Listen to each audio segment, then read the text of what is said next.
오늘이 추수감사주일입니다.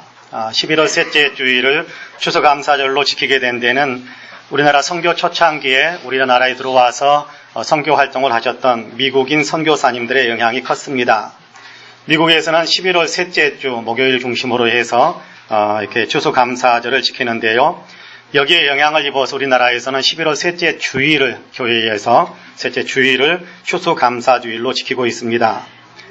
미국에서 추수감사절이 유래가 어떻게 시작되었는지 아마 우리 성도님들은 많이 들어보셨을 거라고 생각합니다. 영국의 청교도들이 신앙의 자유를 찾아서 신대륙인 미국 땅으로 들어갔었지요. 그곳에 도착해서 얼마 지나지 않아 그들 중 절반가량이 굶주림과 질병으로 죽었습니다.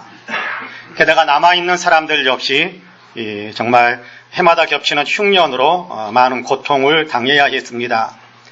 도무지 밝은 전망이 보이질 않았었지요. 경건한 신앙인들인 이 사람들은 모두에게 금식 기도를 선포하고 하나님께 매달리곤 했습니다. 하나님, 이 상황을 돌보아 주시길 원합니다. 우리를 도와주시길 원합니다. 이렇게 금식하면서 또 모두 다 금식을 선포하고 금식에 참여하면서 기도를 한 것이 한두 번이 아니었습니다. 그런데 어느 때인가 또 한 번 대단히 어려운 상황에 놓이게 되자 그들은 다시 금식 기도를 해야겠다라고 생각을 합니다. 금식 기도를 놓고 의논하는 자리에서 어떤 농부 한 분이 이렇게 제의를 했다고 합니다. 지금까지 우리는 금식하면서 하나님께서 도와주시기를 간절히 기도했습니다. 그러나 이제 달리 생각하기를 원합니다. 비록 농사가 흉년이 들고 형제 자매들이 병으로 쓰러지는 어려움을 겪지만 이 가운데서도 우리가 감사할 것이 있다고 생각합니다. 식량이 풍족치 않고 여건이 유럽보다 편안하지는 않지만 신앙의 자유가 있고 정치적인 자유가 있습니다. 그리고 우리 앞에는 광대한 대지가 열려 있습니다. 이것을 가지고 금식 대신에 감사 기간을 정하고 하나님께 감사를 드리는 것이 어떻겠습니까? 라고 이야기했다고 그래요. 농부의 이 말을 들은 참석한 사람들은 마음에 좀 감화가 됐습니다.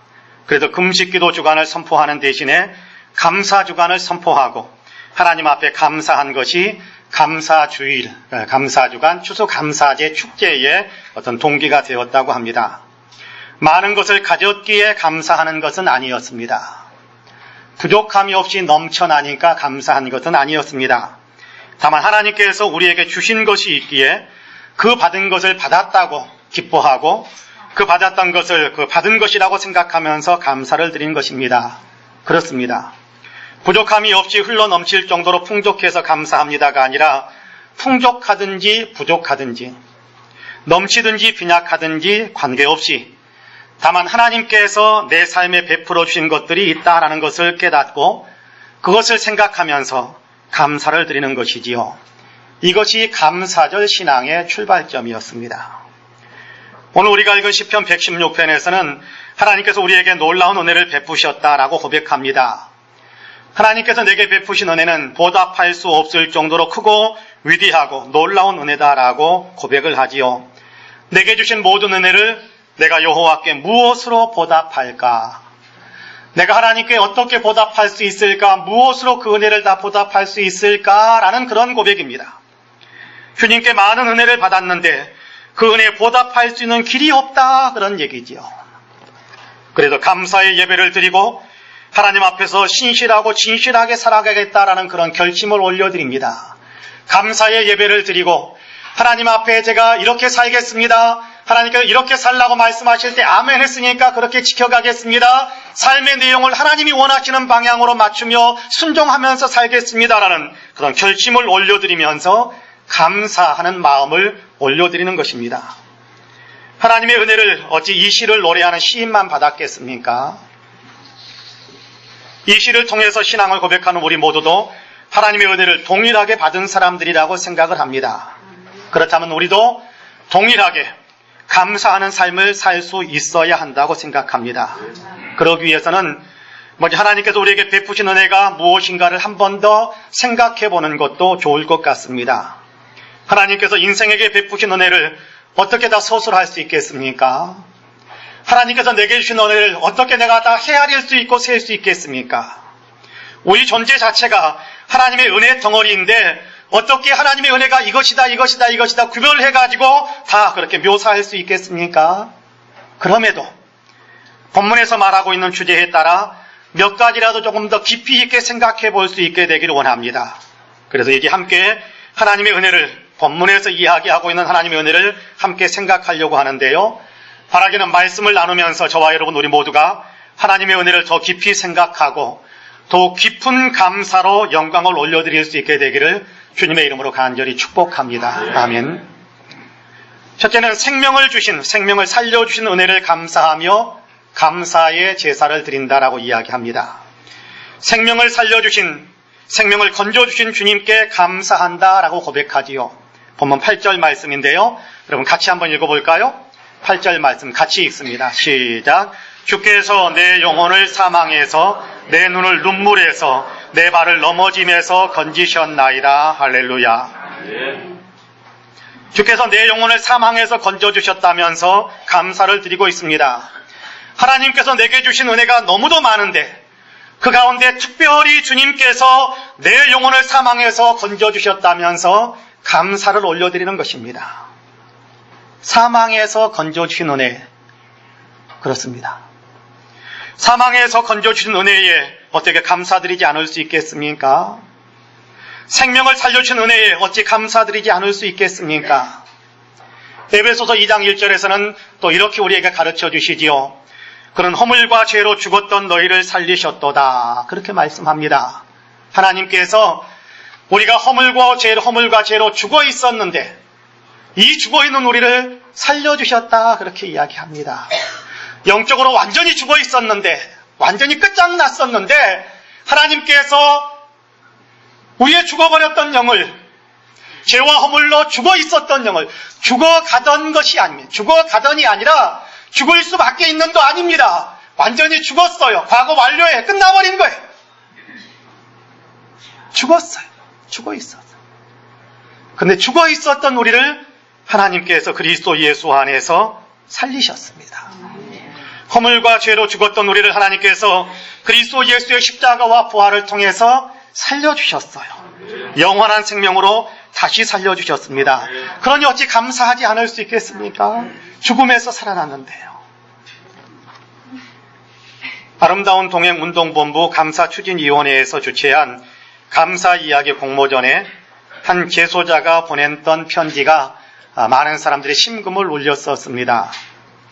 갓 태어나 버려진 자신을 거두어서 키워주신 할머니께 보내는 감사 편지의 내용입니다. 제가 그 편지의 내용을 읽어드리겠습니다. 지난날의 과오로 인해 자유를 잃고 담장 안 세상에서 살아가고 있는 35살 누구누구입니다.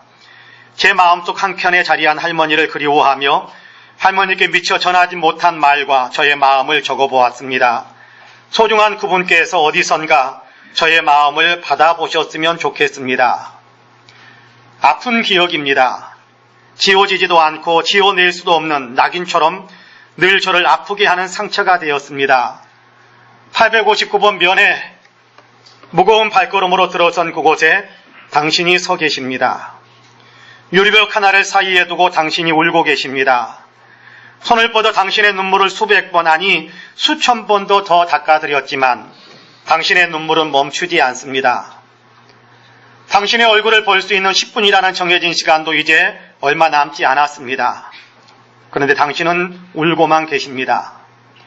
그렇게 울고 울다 결국 그치지 않는 눈물을 억지로 참고 흐느끼면서 저에게 묻습니다. 춥지는 않냐? 그리고 오늘이 우리 손자 보는 마지막이 될 것 같아서 오셨다고 말씀합니다. 제게 허락된 시간이 다 되었습니다. 당신의 말이 더 이상 들리지가 않습니다. 하지만 당신은 무언가를 계속 이야기하고 계십니다. 그리고 다시 울고 계십니다. 859번, 누군가 저를 부릅니다. 이제 정말 당신과 헤어져야 합니다. 근데 당신의 시선은 저를 놓아주지 않습니다. 가슴이 너무 아파옵니다. 그리고 무언가가 자꾸 두 뺨을 타고 흘러내립니다. 아직 할 말이 남았습니다. 갓 태어나 버려졌던 저를 사람으로 키워주신 당신이십니다. 한평생을 가녀린 손으로 거친 텃밭만 일구며 살아오셨고 항상 자신의 아픔보다는 가족의 아픔을 먼저 걱정하시던 당신이셨습니다. 이른 새벽이면 가족을 위해 눈물로 기도하셨던 당신. 그런 당신께 저는 평생 상처만 주며 살아왔습니다. 그런데 지금 당신은 마지막을 이야기하십니다. 두렵고 무섭습니다.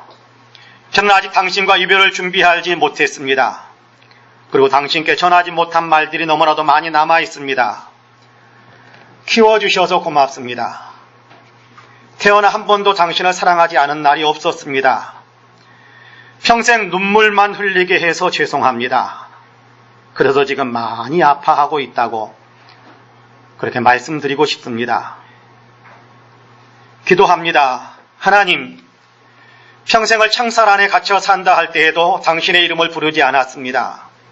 하지만 지금 이 순간 자유를 갈망하는 범죄자의 모습이 아닌 가여운 할머니를 애타게 그리워하는 선자의 모습으로 당신 앞에 무릎을 꿇고 기도합니다. 한평생 마음속에 슬픔만 담고 살아오신 가여운 분이십니다. 부디 못난 저로 인해 차갑게 식어버린 그 마음이 조금은 따뜻해질 수 있도록 당신의 품속으로 인도하여 주십시오. 이제는 힘들었던 당신 삶에 슬픔보다는 기쁨이, 눈물보다는 웃음이, 아픔보다는 사랑이 함께 할 수 있도록 허락해 주십시오.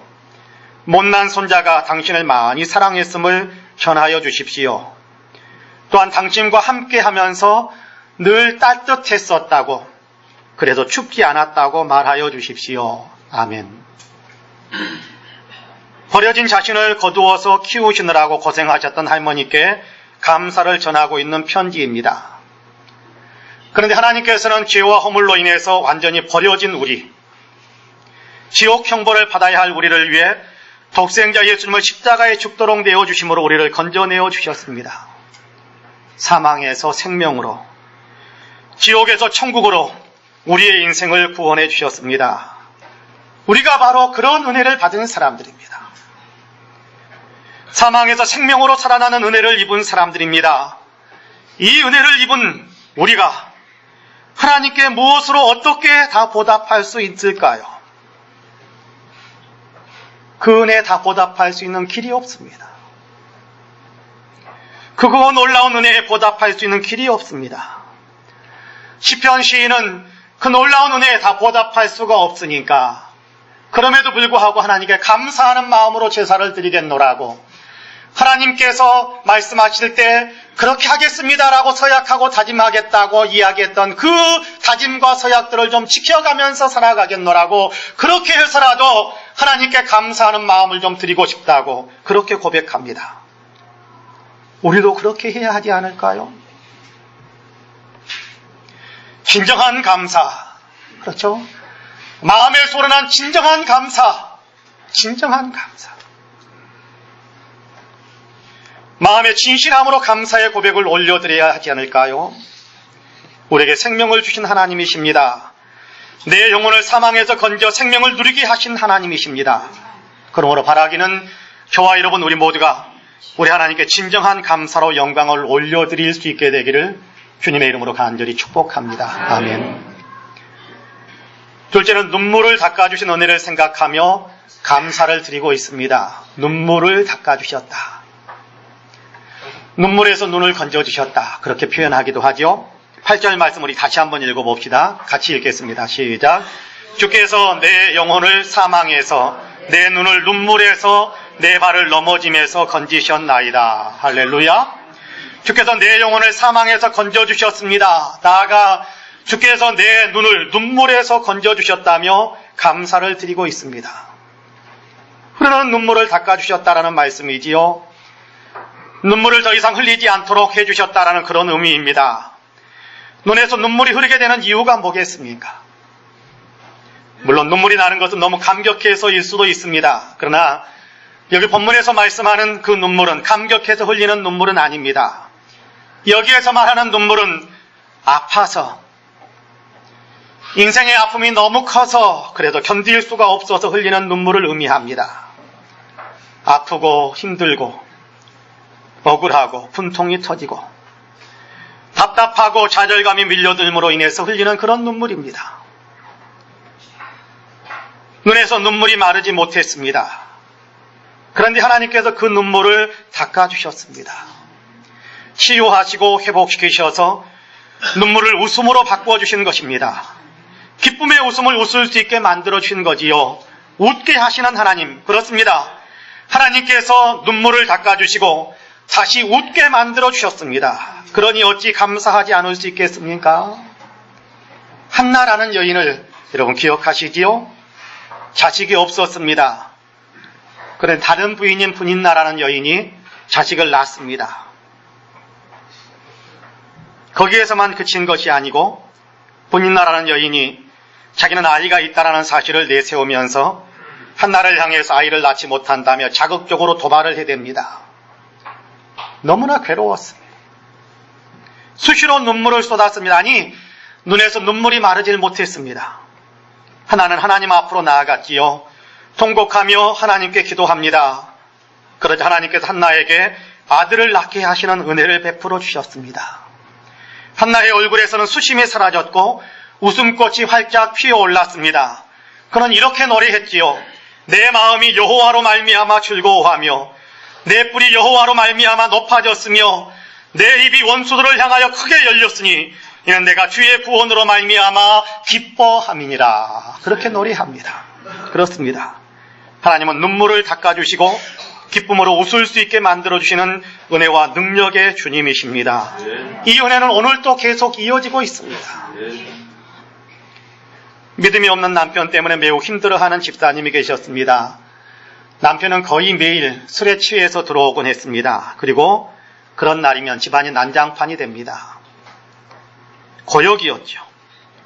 어느 날도 남편이 어지럽혀 놓은 것들을 정리하고 나서 잠든 남편 옆에 앉았습니다. 기도인지 푸념인지 신세 타령인지 모를 말들이 쏟아져 나옵니다. 하나님, 저는 언제까지나 이렇게 살아야 합니까? 탄식하는데 문득 하나님의 말씀이 생각이 났습니다. 범사에 감사하라.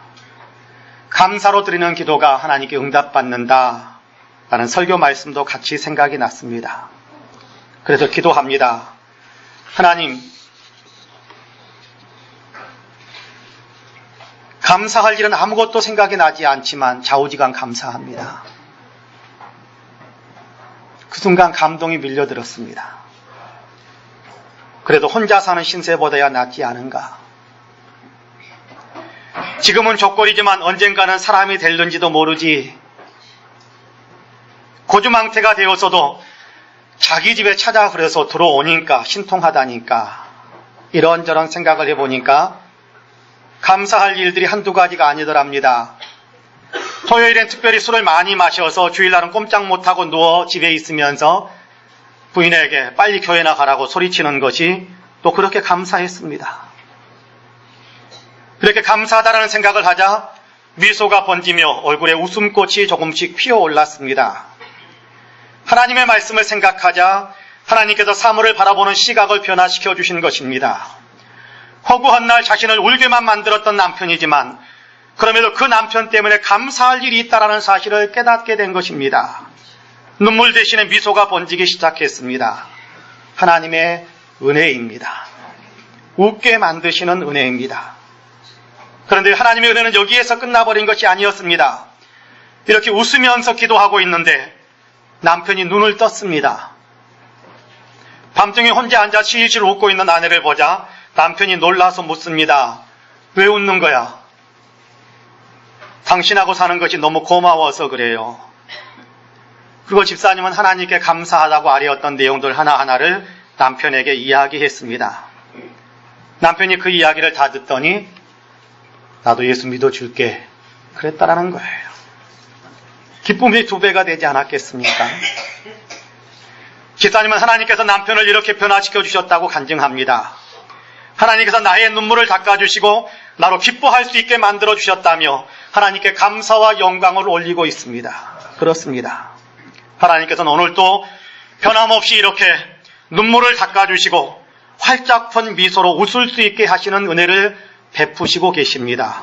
우리의 삶에도 주님의 은혜가 가득 채워져 있습니다. 생각해 보십시오. 지나왔던 인생의 뒤안길들을 한번 돌아보십시오. 낙심에 빠졌을 때 희망을 품을 수 있게 만들어 주신 분이 우리 하나님 아니시던가요? 실패의 자리에서 다시 일어날 수 있게 만드셨던 분이 우리 하나님 아니시던가요? 상처로 인해 쓰라린 아픔을 겪을 때에도 하나님은 우리 곁에 오셔서 우리를 보듬어 주시며 우리의 상처를 치유해 주셨습니다.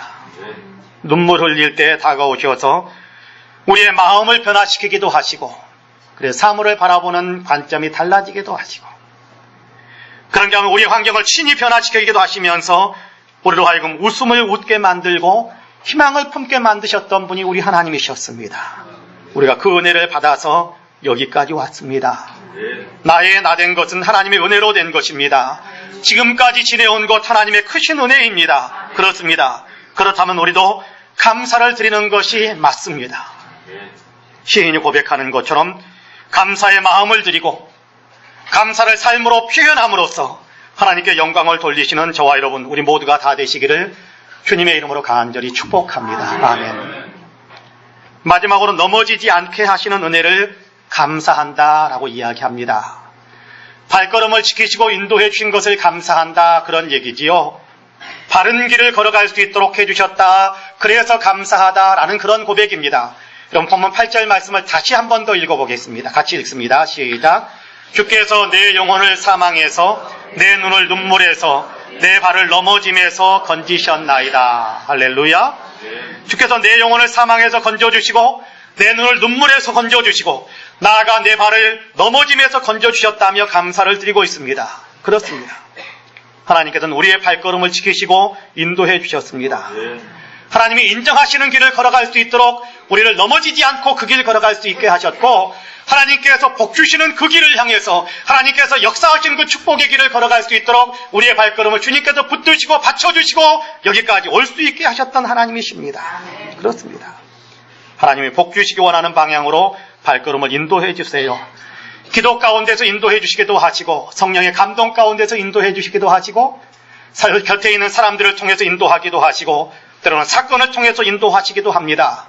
그런가 하면 특별히 성경 말씀을 통해서 강하게 인도하시는 하나님이십니다. 시편 119편 105절에서 이렇게 고백하지 않습니까? 주의 말씀은 내 발의 등이요 내 길의 빛이니이다 라고 고백하지 않습니까? 주님의 말씀이 내 발걸음을 인도하시고 내 인생을 이끌고 계신다라는 것입니다. 하나님께서 원하시는 것으로 하나님이 축복하시는 그 길로 나아갈 수 있도록 주님께서 말씀으로 나를 이끌어주시고 말씀으로 나로 넘어지지 않게 하시고 말씀으로 그 방향을 향하여 발걸음을 한 걸음씩 옮겨가게 하시는 그런 은혜를 베풀어 주신다라는 얘기 아닙니까? 그렇습니다. 하나님께서 원하시는 곳으로 하나님이 축복하시는 길로 나아가도록 실족하지 않도록 이끌어주시는 그런 하나님이십니다. 그렇습니다. 하나님께서 말씀으로 우리의 발걸음을 인도해 주십니다. 기독교 문화사역의 선두주자 가운데 한 분이 진흥문화주식회사의 회장 박경진 장로님이십니다. 장로님이 태어날 때 장로님의 어머니는 혼자서 탯줄을 잘라야 했다고 합니다. 미역국 한 그릇도 제대로 못 먹을 정도였다고 합니다. 어머니가 아이를 낳고 보니 한쪽 눈이 감겨져 있었습니다. 소위 말하는 애꾸눈입니다. 아이는 열등의식과 소외감을 갖고 자랐습니다. 반쪽짜리 인생, 50% 인생, 애꾸눈 인생이라는 생각에 절망했습니다. 수치심 때문에 학교 가야 할 그 시기도 3년이나 그냥 넘겼습니다. 초등학교 졸업 때 호적 등본이 필요하다면서 그래서 면사무소에 찾아갔더니 그때까지 아이 호적에 등록도 안 돼 있었습니다. 16살까지 존재하지 않았던 사람이었던 겁니다. 10남매 가운데 9번째로 태어났는데 얼마나 가난하고 어려웠던지 형제 중 넷이 일찍 죽었습니다. 그가 얼마나 형편없는 환경에서 자랐는지를 가늠해 볼 수 있는 그런 내용들이라고 생각합니다. 그 동네에는 일사후퇴 때 북한에서 내려온 사람들이 모여서 예배를 드리는 장소가 있었는데 누군가 어린 경진이를 그곳으로 인도해 주어서 예수님을 믿기 시작했습니다. 어느 날 목사님이 요한복음 9장을 설교하십니다. 예수님께서 길 가실 때에 날 때부터 소경된 사람을 보셨습니다. 옆에서 함께 그 소경을 바라보던 제자들이 예수님께 묻지요. 선생님, 이 사람이 맹인으로 태어난 것이 누구의 죄로 인함이니까? 부모의 죄 때문에 저렇게 됐습니까? 지 죄 때문에, 자기 자신의 죄 때문에 그렇게 되었습니까? 라고 물었습니다. 그때 예수님께서 이렇게 대답합니다. 이 사람이나 그 부모의 죄로 인한 것이 아니라 그에게서 하나님이 하시는 일을 나타내고자 하심이라. 그렇게 말씀합니다. 이 말씀을 듣는 순간 경진이에게는 큰 위로가 되었습니다. 내가 비록 한쪽 눈이 없지만 내가 예수님을 믿었으니 하나님께서 나를 통해서 무슨 일을 하실 모양이다. 그리고 나를 통해 하나님께서 영광을 받으실 것이다. 무언가 좋은 일을 내가 할 수 있게 될 거야 라고 생각하며 역경 속에서도 감사하는 마음을 품게 되었습니다. 생각해보면요, 하마터면 절망의 길로만 걸을 뻔했던 사람 아닙니까? 나는 안 되는 사람이라고 생각하며 포기하고 낙심하는 삶 속에서 살아야만 했던 그런 사람 아닙니까? 장애 때문에 탄식하고 한탄하며 어둠 속에서만 머물러 있을 만한 그런 여건에 있었던 사람 아닙니까? 그런데 하나님께서 말씀을 통해 밝은 빛을 비춰주셨습니다. 인생을 어떻게 걸어가야 할지, 그 걸어가야 될 인생의 길을 마음속에, 꿈속에 비추어 주신 겁니다. 하나님의 영광을 위해 살아갈 사람이라고 깨우쳐 주신 것입니다. 이 인생의 발걸음을 인도해 주신 것이지요. 하나님께서 나를 통해서도 뭔가 영광스러운 일을 하실 것이야 라는 믿음을 갖고 희망의 발걸음을 떼기 시작했다고 합니다. 그때부터 그는 매일 새벽에 새벽 기도를 드렸답니다. 40년 동안 한 주도 빠지지 않고 매주일마다 감사 헌금을 드리기도 했답니다. 서울에 올라와서도 굶는 날이 많고 힘들었지만 그럼에도 하나님을 믿고 하나님이 자기를 통해 영광을 받으시게 될 것이라는 믿음으로 도리어 감사하면서 견디면서 이겨나갔다고 합니다.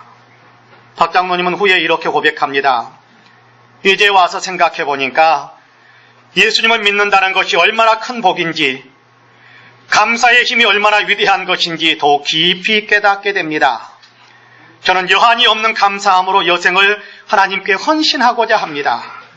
지금의 제 삶도 이 이후의 제 삶도 늘 하나님께 감사할 뿐입니다. 라고 고백합니다. 하나님의 은혜를 받았기 때문에 그 받은 은혜를 생각하며 감사를 드린다는 것입니다. 그렇습니다. 넘어져야 할 인생인데 그렇잖아요. 장애가 있고 가난하지요. 환경도 없죠. 당연히 넘어지고 쓰러져서 절망하고 낙심하고 포기할 만한 그런 인생인데 넘어지면서 발걸음을 건져주시는 하나님의 은혜가 임하니까 말씀을 통해서 세상을 새롭게 볼 수 있도록 건져주시니까 놀라운 삶을 향해 일어서게 하시는, 그런 놀라운 삶을 향해 일어나게 만드시는 그 하나님의 은혜를 받게 되니까 감사하지 않을 수가 없었던 것입니다. 그렇습니다. 하나님께서는 선한 목자처럼 우리의 인생도 인도하고 계십니다. 내가 알든지 모르든지 우리의 발걸음을 지키시고 인도하신 분이 하나님이세요. 돌아보면 발걸음마다 주님의 인도하심이 새겨져 있음을 발견할 수 있지 않습니까? 그래서 우리는 그렇게 찬송하기도 하잖아요. 내 인생 여정 끝내어 강 건너 언덕 이를 때 하늘문 향해 말하리 예수 인도하시네. 이 가시밭길 인생을 나 허덕이면서 갈 때에 시험과 환난 많으나 예수 인도하시네. 매일 발걸음마다 예수 인도하시네. 나의 무거운 죄짐을 모두 벗고 하는 말 예수 인도하셨네. 그렇습니다. 주님이 인도하셨고 주님이 지금도 인도하십니다. 지금 다 말씀드릴 수는 없겠습니다만 제 자신도 여기까지 저의 인생 주님이 이끌어 주셨음을 고백합니다. 발걸음마다 인도하셔서 넘어지지 않게 하셨고, 아니 넘어질 때도 있었습니다. 그러나 아주 넘어지지 않도록 다시 일으켜 세워주셨고 여기까지 올 수 있도록 발걸음을 지켜주셨습니다. 그러므로 감사합니다. 진정으로 우리 주님께 감사를 드립니다. 발걸음을 지키시고 인도하신 은혜는 하나님께서 여러분에게도 동일하게 베풀어 주셨다고 저는 확신합니다. 나의 나됨은 진실로 하나님의 은혜의 결과물이거든요. 그러므로 마음을 열고 감사드릴 수 있게 되기를 간절히 소망합니다. 사랑하는 성도 여러분, 하나님은 은혜로우신 분이세요. 우리에게 은혜를 베푸시고 또 베푸시고 한량없이 베풀어 주시는 은혜로운 주님이십니다. 오늘 우리가 읽은 시편에서는 하나님께서 베푸신 은혜 중에 세 부분을 우리에게 생각하게 합니다. 내 영혼을 사망에서 건져주신 하나님의 은혜, 그렇습니다. 내 인생을 눈물구덩이에서 건져내시사 웃고 희망의 춤을 출 수 있게 하시는 하나님의 은혜, 날마다 우리의 발걸음을 지키시고 보호하시며 인도해 주셔서 하나님께서 원하시는, 하나님께서 참으로 복되다고 인정하실 수 있는 아름다운 인생의 길을 걸어갈 수 있게 해주십니다. 은혜입니다. 지금의 내 존재도 은혜의 결과요, 앞으로 내가 살아갈 수 있는 것도 전적으로 하나님의 은혜가 있기 때문에 가능하다고 저는 믿습니다. 그렇습니다. 하나님은 한량없는 은혜를 우리에게 부어주시고 계신다라는 사실을 기억하시면서 날마다 감사로 영광을 올려드리는 저와 여러분 우리 모두가 되시기를 주님의 이름으로 간절히 축복합니다. 아멘. 기도하겠습니다. 참 좋으신 하나님, 끊임없이 우리에게 은혜를 베풀어 주시니 참 감사합니다. 사망에서 생명으로 우리를 건져 주셨고, 우리의 눈을 눈물에서 건져 주셨고, 우리의 발걸음을 넘어짐에서 건져 주신 그 놀라운 은혜들을 생각하며 다시 한번 우리도 감사의 마음을 모으고 감사의 고백을 주님께 올려드립니다. 진실한 마음의 제사로 하나님께 감사를 표현하고 싶고, 하나님께서 우리에게 주신, 하나님과 우리가 하나님 앞에서 약속하셨던 것, 약속했던 것들을 굳건히 지키면서 하나님께 감사를 표현하며 우리도 그렇게 살고 싶습니다. 하나님 우리에게 은혜를 더해 주시어서 우리가 약속하고 우리가 마음먹은 것들을 온전히 주님께 실천하고 주님께 온전히 올려드릴 수 있는 참된 감사자의 삶을 살아가도록 우리를 붙들어 주옵소서. 감사하오며 예수님의 이름으로 기도하옵나이다. 아멘.